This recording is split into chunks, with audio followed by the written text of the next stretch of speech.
Thanks, Sue, and hi to everybody who's on the line today. Okay, so today I wanted to talk to you about fake news and the potential impact it has on our industry.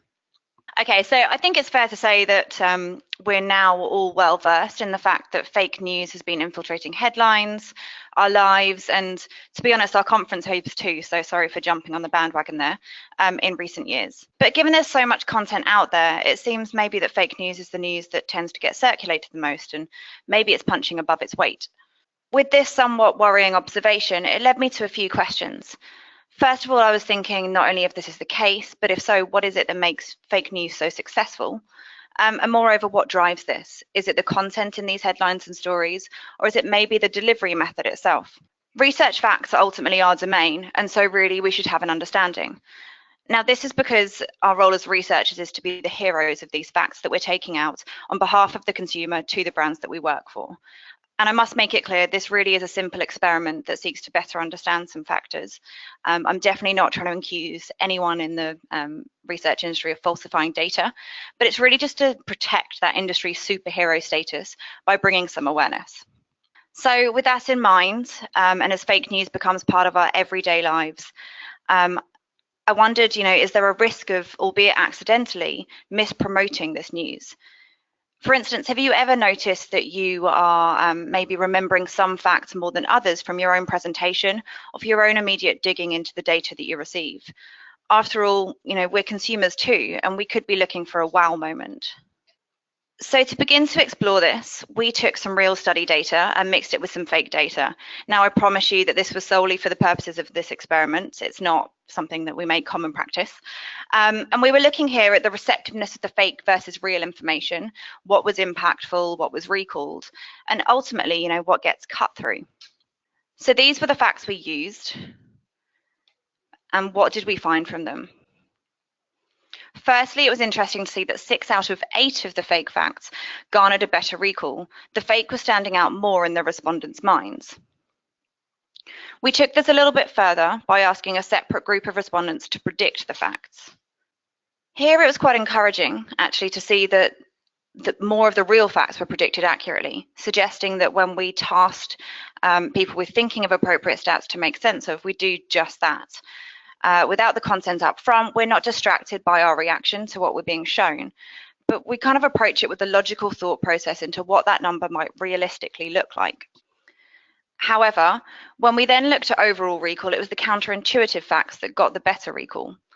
Back to that earlier thought, it seems that maybe the wow can definitely drive a greater engagement and recall. We're excited by that new and the different type of information. So I guess you could say, is this a sense check on real data being boring? Now, of course, we know that the data tells you, information that has to be presented regardless of whether we like it or not. But that might not be groundbreaking. It might be seemingly mundane, but still an important piece of that overall data set. If we're going to take anything from this, I think it's that we need to be careful. There could be a temptation to sensationalize, just because we're exposed to this kind of sensationalized news on a constant basis now. And if we're doing this by following our inner desire for the different, the obtuse, or the wacky, we get drawn to something more exciting to take to the client. With this, there's then a risk of making a fact that's not as important resonate more in the audience's memory.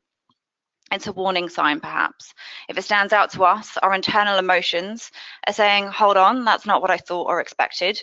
How exciting, how different. And I think, it's really a case of checking yourself, checking the counterintuitive. And if you remember it more, maybe that's not necessarily a good thing. But whilst fake facts stand out, we actually found that only 3 were accurately remembered when it came to the numbers behind them. What this suggests is that the initial reaction sticks and not the important detail itself, that we're processing fake information emotionally and kind of on a surface level rather than in a logical manner. Now, of course, I must warn you that this is really based on a preliminary deep dive into consumer opinions here of some of the potential factors. And it must be stressed that it could just be chance at this point. But fittingly with our topic, I just want to kind of make sure that we're not making fake headlines around this being conclusive. It is designed to make us stop and think about the ways in which this shift in society might impact the way we and our client audience is processing information, though. So to take it a little bit further, we then played around with how we delivered the facts. We used 4 different delivery methods here: standalone text, a simple story format, visualization with both icons and images, and a pre-quiz style predictive priming. Having this variety of delivery methods was used to look at whether using storytelling and/or imagery has a bearing on fact recall, what works well and what doesn't, and to see if pre-engagement is a useful or a distracting tool.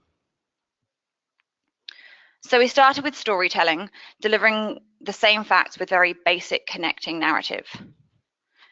And by just using a few simple sentences between the facts, we saw a 25% rise in recall. So this was an average spontaneous recall of 2.4 facts.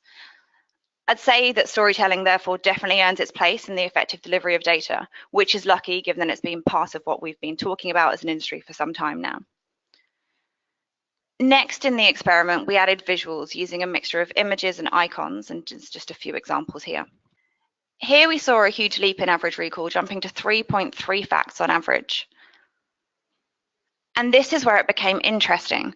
We found that this really varied. Some types of visuals stood out far more, but in other cases, the text alone was actually more memorable.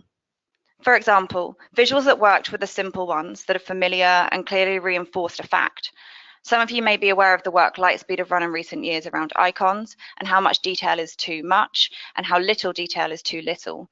In the words of a not so reliable source, Goldilocks, we used the just right ones here, which may reflect why they worked, but also highlights the importance of how crucial even a simple visual can be. There's also the chance that you could be missing the mark when it comes to the detail, and that's a big factor to consider. For example, does this image look like someone in a checkout conversation to you? I'm going to hazard a guess that most of you are shaking your heads right now. For that reason, it has diluted the fact from when it was text only, as it doesn't actually support the point that's being made. And a side note, perhaps a bit of a shameless plug for my fellow marketers out there. If your marketing or design team, or even yourself or someone else in your team, is spending time concentrating on the right image to support something, it's probably time well spent. Here you can see 2 fitting image choices seemingly, but even if an image might grab attention and be relevant, it can still miss that emotional trigger. More human images that used people's faces and expressions, for instance, throughout were seen to have a greater impact. But really, it's a balancing act to grab attention whilst remaining very literal and very accurate. Distraction, for instance, this cat's very worried and stressed looking face, can actually mean that visual had the same effectiveness as an icon, or worse still, it could actually bring it down. Another element is that if one component of a multifaceted fact was focused on, there could be a confusion of the concept. So here, for example, the fact talks about timing a shopping trip to avoid the crowds. Now, I'm sure if you were to think about this, some of you would favour the time part, whereas others would be driven by that crowd component. Here lies the issue in choosing an image that's truly representative, because for some, it may only half describe what we've really interpreted already, and therefore an image is kind of a distraction and complicates the situation. Finally, we tested recall of the group of people who challenged to predict the answers. Gamification has been a topic for some time, and this pre-motivation challenge type concept was included here to invite the audience in and test the theory of motivating through engagement. Here we saw the total number of facts spontaneously recalled increase to an average of 3. And in looking at all the methods to see how accurately the facts were recalled when prompted, it actually saw the pre-quiz technique come out on top.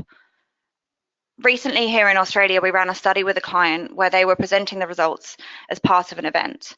So rather than just showing consumer data up front, we actually decided to engage the audience at the beginning of the event with 5 questions from the main consumer survey. At the beginning of the event, and then in real time, we showed the comparison as part of the presentation.